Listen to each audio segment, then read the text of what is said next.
Hi guys, welcome to my YouTube channel. So ito yung mga presyuhan, no? So ayan, yung mamasitas na yan guys is so 69.50 siya, 5.79 guys. So bentahan ko nun is 9 pesos.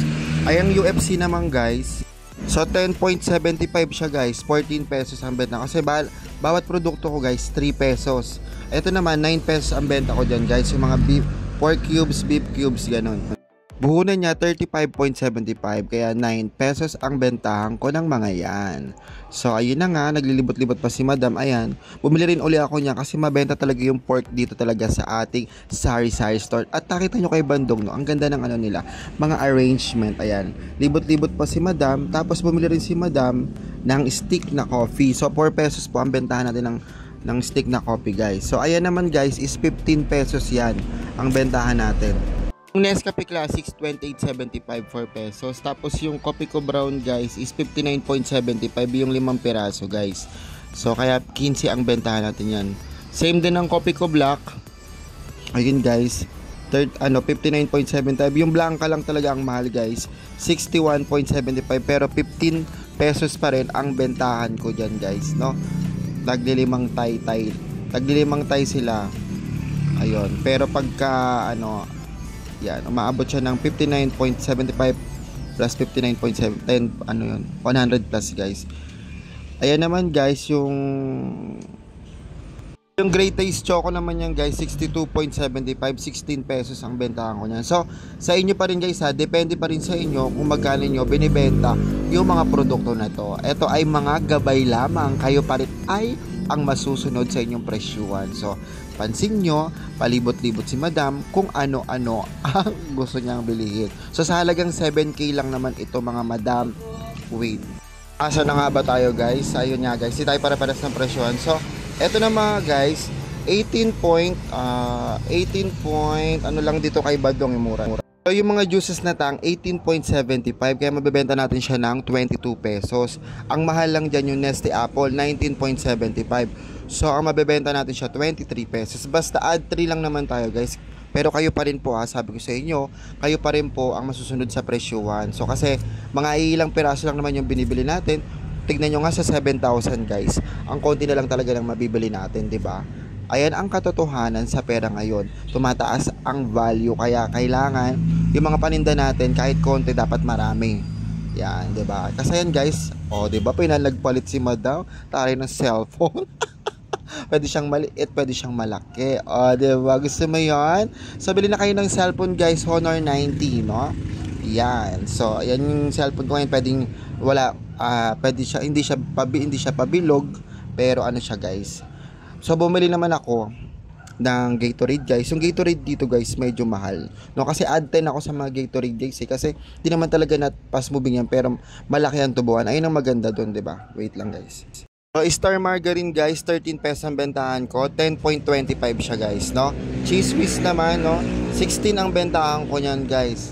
Cheese Whiz nasa ano lang yan, Cheese Whiz nasa 12.62. Pero yung mga mayo, ayan, mga mayo 15 pesos ang bentahan ko niyan kasi ang mayo dito guys is 11.75. So add 3 lang talaga ako mga guys, no. So 15, anim lang naman yung ano, mayo, tsaka hindi naman siya masyadong hinahanap. Basta meron lang ako maibigay kay customer. Ganyan yung ginagawa ko.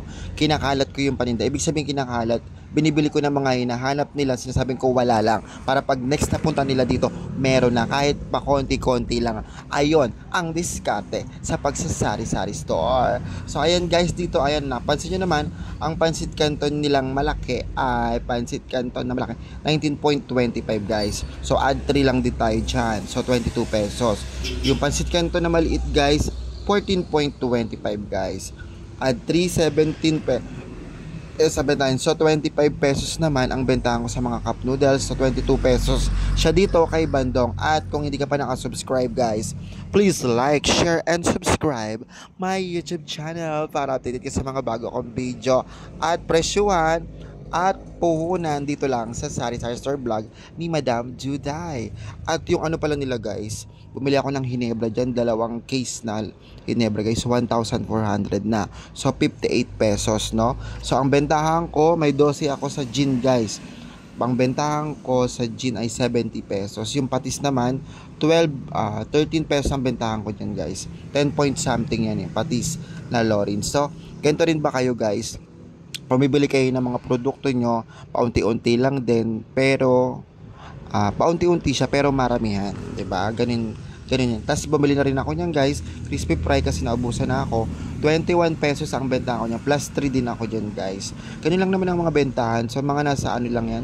Siguro 18 point something, guys. Hindi ko makita yung resibo, nalalabuan kasi ako guys kasi hinahanap-hanap ko pa yung resibo dito. At kaya nag-voice over na rin ako kasi guys, napakaingay talaga sa palengke. Makita niyo tot tot tot tot tot. At kung hindi pa kayo nakasubscribe guys, please like, share, and subscribe my YouTube channel para updated ka sa mga bago kong video guys. Nakakaloka talaga si Madam. So ayan, yung mga ginawa ko kahapon yan, kahapon kong video yan. Ayun na nga guys. Ayan, bumili ako niyan, magkano ba yan? So 41.50 yan. Add 10 naman ako sa mga Gatorade niyan kasi not fast moving yan guys, pero hinahanap. Bumibili rin ako niyan kasi dagdag, malaki kasi yung tubuan diyan sa mga ganyan guys. Yung mga ayan, pakonti-konti ko lang na binibili. Like yung binili ko rin na na coffee ko. Ayan, bumili rin akong coffee ko diyan. Makita niyo yung coffee ko na yan guys. Yan, bumili ako mga 6 lang naman guys kasi minsan kasi may nag-ano dito, yung parang gin na hinahalo-halo nila guys. Ganun yung ginagawa nila dyan. Talagyan nila ng Yakult, kaya may Yakult din. Ayan, bumili rin ako niyan guys. Coffee ko, 23 ang isa, Diyos ko. So 33 ang benta natin yan kasi may hinahanap din yan. Ewan ko anong ginagawa nilang, 2 case lang naman yung binili natin. So 33 dyan lang tayo bumabawi sa mga produktong hindi mabenta. Hindi siya mabenta pero hinahanap. O, 'di ba? Nakarinig kayo ng ganun, 'di ba? So ayan, tapos bumili uli ako ng pansit canton na naman uli. So ayan, ang benta ko nga diyan is ayan na. Uwian na guys. So dito na tayo sa sa gin bilog. Ayun mga binili ko. Kasi nagdagdag pa ako diyan ng Big 250. Yung Big 250 mango nila is 101.75 guys. Tapos yung Big Orange nila 92.75. Depende po sa inyo yan kasi may 15 ng bentahan.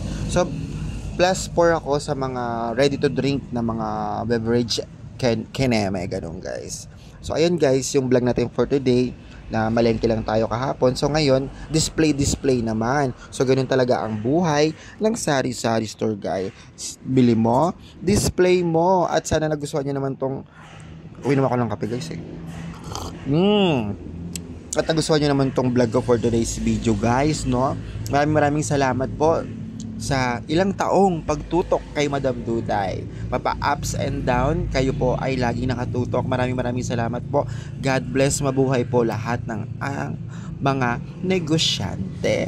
Diba? Nakakaloka. So ayan, malapit na matatapos na yung video na to guys, no? Sana maging okay tayo lahat ng New Year, lahat ng utang natin mabayaran. Sana umayon sa atin ang taon na to, no? So ipagdadasal natin lahat 'yan. Basta kasama mo si God, walang imposible guys. Ayon ang pinaka recipe sa buhay. Kapag may Diyos ka, wala kang talo. Maging talo ka man, ipapanalo ka niya. Kasi ang mga pagsubok tayo ay pinapatatag lamang, di ba? Ang dami kong sinasabi, no? Based on my experience guys, ang dami ko na ring pagsubok na napagdaanan na hindi nyo pa alam guys. Just ko. Syempre, hindi naman lahat kailangan sabihin sa video, no? Nagbablog tayo para maka-inspire sa inyo, no? Sa mga kasari natin. Kaya patuloy pa rin akong nagbablog kasi kahit pa paano kasi guys, nakakuha tayo ng suporta kay YouTube channel natin, no? Kaya patuloy lang tayo sa pagbablog. Malay mo, 'di ba? Ikaw rin maging vloggers din ng Sari Store, no? At huwag ka nang mahiya-hiya. Alisin natin yung hiya. Ayan, kasi kumuha pa nga ako guys ng ng C2 pala guys. Ayan, yung C2 pala 17 pesos ang bentahan ko diyan. C2. Ayan, yung C2 na umabot ng 200 plus yung C2 guys Ayan 315 na nga guys ang C2, my god. Ayan, so kasi 9,000 talaga yung dala kong pera dyan guys. Sabi ko wala akong suklian, kaya umabot lang ng 7,000.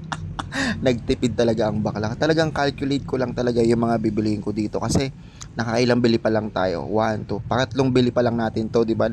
Nakalista lahat kasi talaga ng mga binibili natin guys. Kasi ganun 'yun. Pag utang talaga guys, protektahan mo yung perang inutang mo. Yung Dutch milk naman guys, 16 pesos ang bentahan ko niyan. So, di ba nakakaloka? Dutch milk. Basta yun. Basta sa 16 pesos ang bentahan ko yan. Nasa ano na kasi yan eh. Medyo mahal na rin ang Dutch milk, guys. Hindi katulad dati, no? Bentahan lang natin Dutch milk. 15, 14 ngayon. Diyos ko. Ayun. 11.75 na yung Dutch milk. So, ayun. Kasi nga, sabi ko, ayan na, guys. Ayun, guys. Sana nag-enjoy kayo sa vlog natin for today's video. Ito po, mag-aayos pa si Madam Duda. Ayun. Sana nasabi ko sa inyo ng maayos yung mga presyuhan at bentahan ko sa mga produktong ito. So, bye-bye guys. Thank you for watching. Please like, share, and subscribe my YouTube channel para updated ka sa mga bago kong video. Kita-kits ulit sa pag-grocery natin. Abang-abangan pa ang puro grocery. Bye-bye guys. So, bye-bye. Dapat kasi ang budget ko 9,000. May 2,000 pa guys. So, diba? May panukli-nukli pa tayo. So, bye guys. Thank you for watching guys. Bye-bye.